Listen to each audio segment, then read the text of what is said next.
नमस्कार, मेरा नाम है अमिताभ और दृष्टि आईएएस के इन-डेप्थ श्रृंखला में एक बार फिर से आपका स्वागत है। वर्तमान भारत की डाक व्यवस्था 1898 में पारित भारतीय डाकघर अधिनियम के तहत संचालित होती है। ये अधिनियम डाकघर से संबंधित कानूनों पर न सिर्फ समेकित और संशोधित करने का काम करता है, बल्कि उसके माध्यम से डाक सेवा का विनियमन भी अभी तक होता रहा है। इसके माध्यम से पत्र सेवा पर केंद्र सरकार को विशेषाधिकार प्राप्त था, लेकिन मौजूदा परिस्थितियों की अगर बात करें तो पारंपरिक वितरण प्रणाली से आगे निकलकर एक बहुआयामी सेवा विस्तार की आवश्यकता को महसूस किया गया, जिसके तहत इस व्यवस्था को और आधुनिक बनाने के लिए इस दिशा में एक विधायी कदम उठाया गया, जिसके तहत पुराने डाकघर अधिनियम को निरस्त करने के लिए इस विधायी कदम के तहत जो विधेयक लाया गया, आज उसी की चर्चा लेके आपके सामने हम उपस्थित हैं। तो आज का हमारा संदर्भ इसी से संबंधित है, पोस्ट ऑफिस बिल 2023, जो कि राज्यसभा में हाल ही में पारित भी हो चुका है। तो आइए देखते हैं क्या है पूरा संदर्भ। इसके लिए सबसे पहले उन बिंदुओं को समझते हैं जिसके अंतर्गत इस यात्रा को हम कवर करेंगे। सबसे पहले हम देखेंगे खबर क्या है, खबर के बाद यह चर्चा में क्यों है, क्यों लाया गया विधेयक, वो कौन सी ऐसी आवश्यकताएं हैं जिसकी वजह से इसकी आवश्यकता पड़ी, फिर क्या इस विधेयक में प्रावधान है, अगर यह विधेयक अधिनियम का रूप लेता है तो वो कौन कौन से प्रावधान हैं जो पुराने प्रावधानों को प्रतिस्थापित करेंगे, उसकी जगह ये एस्टैब्लिश होंगे, क्या चिंताएं हैं इसको लेके, विपक्ष या विरोध क्यों हो रहा है विपक्ष के द्वारा, उसको देखेंगे और अंत में एक परिपाटी अभ्यास प्रश्न की होती है, उसकी तरफ चलेंगे। साथ ही आपको बता दें कि जीएस प्रश्न पत्र 2 के लिहाज से यह संदर्भ आपके लिए महत्वपूर्ण है।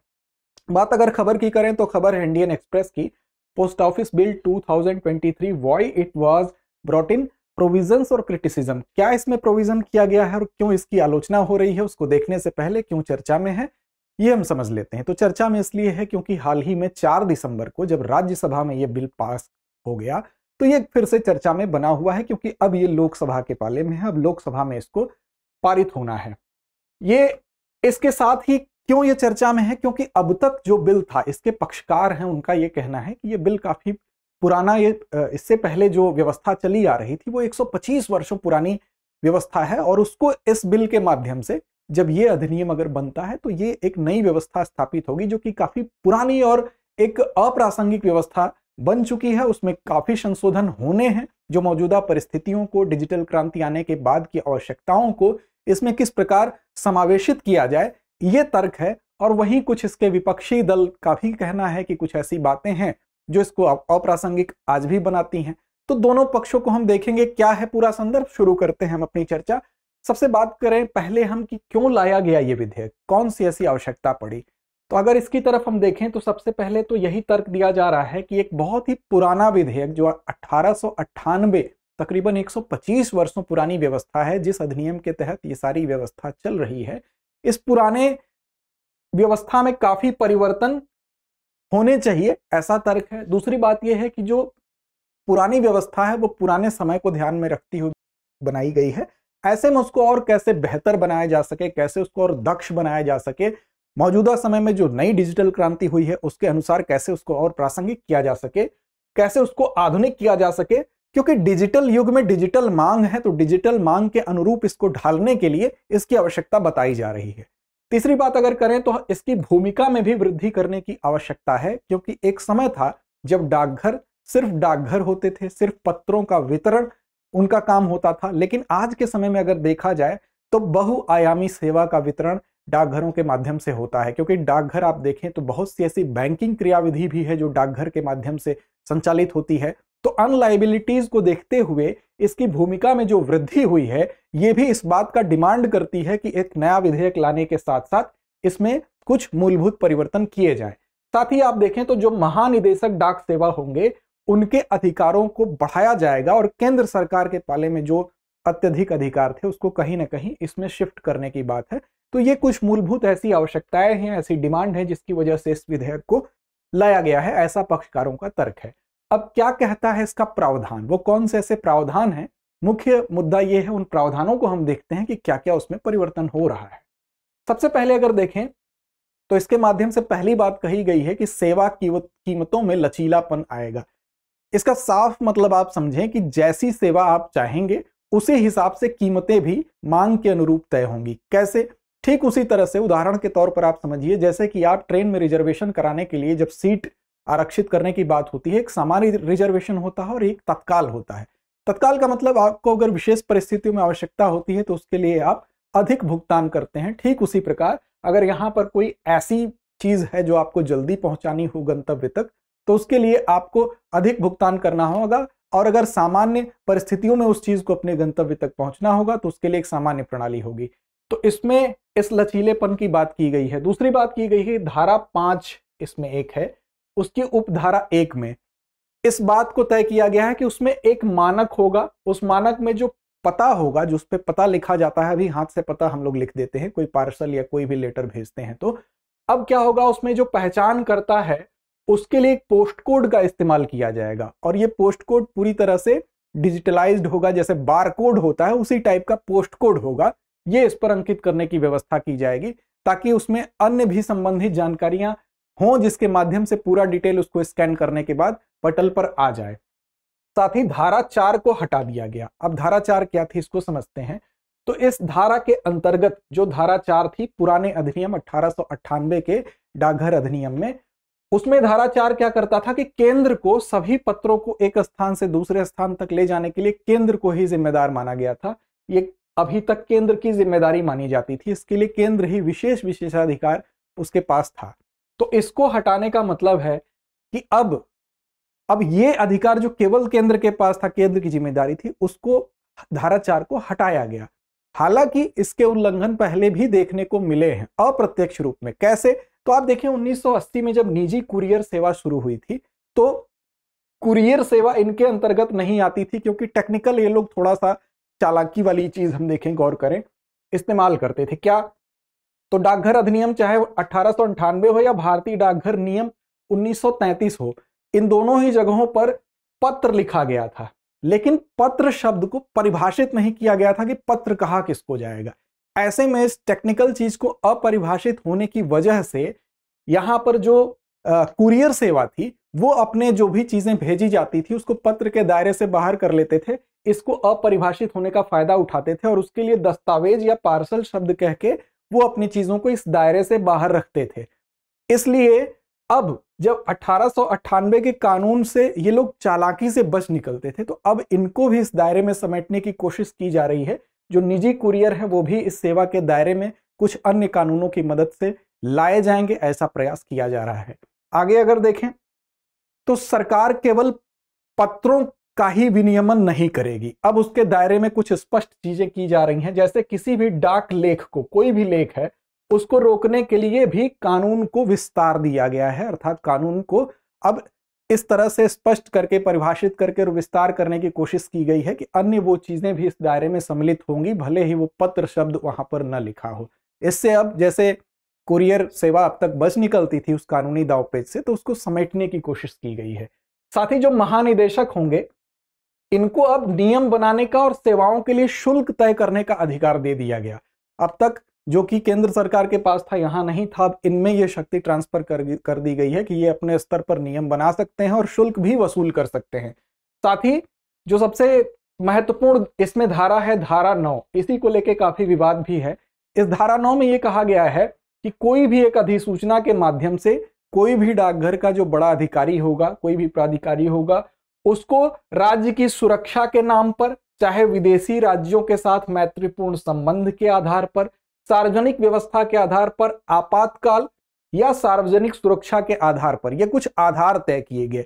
इन आधारों पर अगर किसी भी एक आधार पर लगता है इस अधिकारी को, तो वो क्या करेगा, किसी भी वस्तु को, कोई भी अगर वस्तु है उसको लगता है कि वो आपातकालीन सिचुएशन में, मतलब उसको संदेह हो जाता है, उसके विवेकाधिकार पर निर्भर करता है, साथ ही वो सार्वजनिक व्यवस्था के लिए हितकर नहीं है, सार्वजनिक सुरक्षा के लिए ठीक नहीं है, मैत्रीपूर्ण संबंधों को वो प्रभावित करेगी वस्तु, राज्य की सुरक्षा के लिए खतरा है, विदेशी राज्यों के साथ मैत्रीपूर्ण संबंध प्रभावित हो सकते हैं, तो इन सारे बैकग्राउंड पर, इन सारे आधारों पर वो उस वस्तु को रोक सकेंगे, उसको खोलने और देखने की उनको इस प्रावधान के अंतर्गत परमिशन है। साथ ही अगर वो इन चीजों का उल्लंघन करता हुआ प्रतीत होती है तो उस व्यक्ति को जिससे वो संबंधित है वो हिरासत में भी ले सकते हैं, और ये सारे अधिकार प्रदान किए जाते हैं इस नए प्रोविजन के अंतर्गत।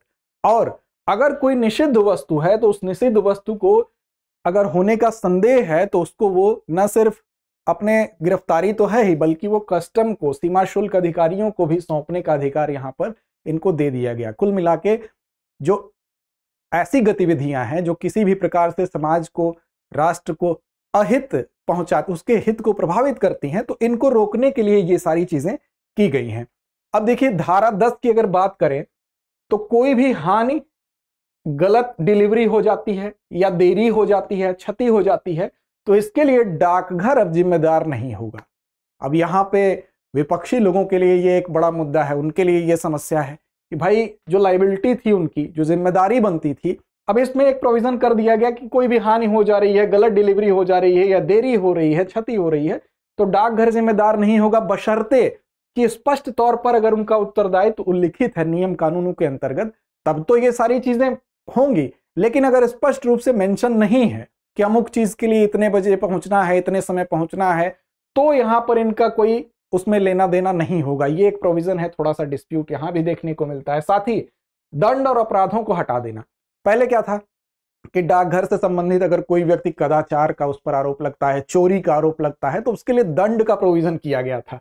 ऐसे अपराध में जो कोई धोखाधड़ी कर देता है तो ऐसी सिचुएशन में उसके लिए दंड का प्रोविजन था, लेकिन इसको भी हटा दिया गया है। एक तरह से सरकारी जो कर्मचारी हैं उनको एक सुरक्षा प्रदान की गई है। लेकिन प्रश्न ये छोड़ता है कि आखिर इसका उपाय क्या होगा। अगर इस प्रकार की गतिविधि होती है, अपराध, कदाचार, तो उसके लिए क्या प्रोविजन है।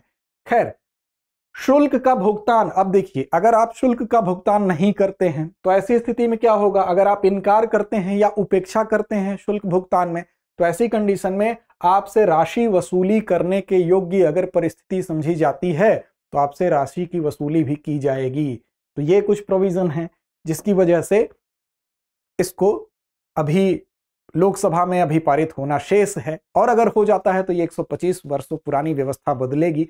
लेकिन इसको लेके क्या चिंताएं हैं, एक बार उन चिंताओं को भी देख लेते हैं। तो चिंताओं की अगर बात करें तो सबसे पहले जो आपातकाल शब्द यूज किया गया है, जिसमें विवेकाधिकार का प्रयोग करके वो अधिकारी वो आपके सामान को खोल देगा, देख लेगा, कुछ भी करेगा, तो इस आपातकाल शब्द को भी परिभाषित करना जरूरी है कि वो आपातकाल आखिर कौन सी ऐसी परिस्थिति होगी। इसको परिभाषित न करने पर एक प्रकार की उनकी मनमानी कहीं ना कहीं सामने आ सकती है, तानाशाही रवैया सामने आ सकता है, भाई जिसको मन किया उसको खोल दिया।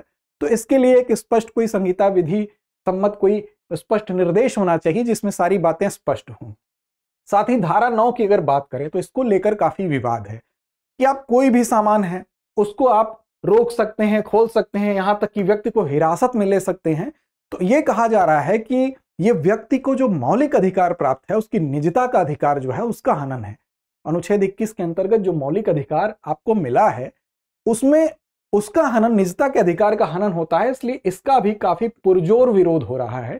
साथ ही ये कहा जा रहा है कि इन सारे प्रोविजन के माध्यम से एक उच्च सरकारी नियंत्रण स्थापित करने की कोशिश की जा रही है।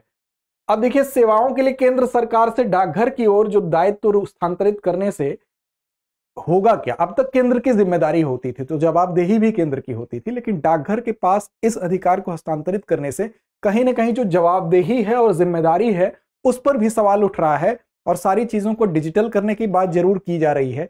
यह भी कहा जा रहा है कि अगर पारंपरिक वितरण जो है, अगर वो चीजें अगर ठीक से होती रही, इस दिशा में हम आगे बढ़ते रहे, तो भू स्थानिक कोड इसको अगर हम डेवलप कर ले गए तो हम ऐसा करेंगे कि हम लोग जो है ड्रोन के माध्यम से भी सप्लाई करेंगे। लेकिन उन सारी चीजों में जितनी भी डिजिटलाइज चीजों को करने के बारे में हम सोच रहे हैं, उसके लिए हमारे पास डेटा की गोपनीयता भी होनी चाहिए, क्योंकि ये सारा डेटा जो ऑनलाइन होगा उसके लिए अगर हम इस प्रकार की सिक्योरिटी डेवलप नहीं करेंगे तो वो भी कहीं ना कहीं से लोगों की निजता का हनन तो हो ही रहा है, गोपनीयता पर भी एक प्रश्न चिन्ह लोग लगा रहे हैं कि डेटा सेफ नहीं होगा।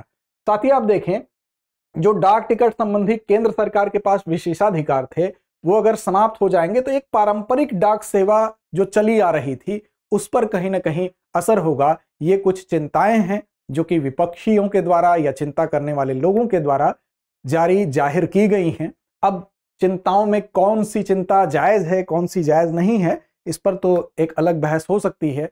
आपके हिसाब से कौन सी ऐसी चिंता है जो आपको लगता है जायज है, आप कमेंट करके जरूर बताएं, अपनी राय जरूर दें। अंत में चलते हैं अपने अंतिम परिपाटी प्रश्न की तरफ। उससे पहले आपको एक सूचना दे दें कि दृष्टि आईएएस की नई पेशकश के तहत आप देख सकते हैं हमारे YouTube चैनल पे दृष्टि टीचिंग एग्जाम्स के लिए ये शुरू किया गया है। इसका आप लाभ उठाएं और अपनी तैयारी को और धार दें। आप इस सूचना को देखें। दूसरी सूचना यह है कि यूजीसी नेट, इसके लिए भी पाठ्यक्रम शुरू हुआ है, एडमिशन इसमें प्रारंभ हो चुका है और अधिक जानकारी के लिए आप ये दृष्टि लर्निंग ऐप डाउनलोड कर सकते हैं। 9311406441 के तहत आप व्हाट्सएप नंबर पर क्वेरी कर सकते हैं और यूजीसी नेट के लिए इस कोर्स में एडमिशन लेके आप लाभान्वित हो सकते हैं। अंत में हम आते हैं अभ्यास प्रश्न की तरफ। तो संदर्भ से संबंधित अभ्यास प्रश्न आपको बताना है कि डाकघर विधेयक 2023 राज्यसभा द्वारा किस तिथि को पारित किया गया। तिथि है 4 दिसंबर 2023, 5 दिसंबर 2023, 6 दिसंबर या 7 दिसंबर 2023।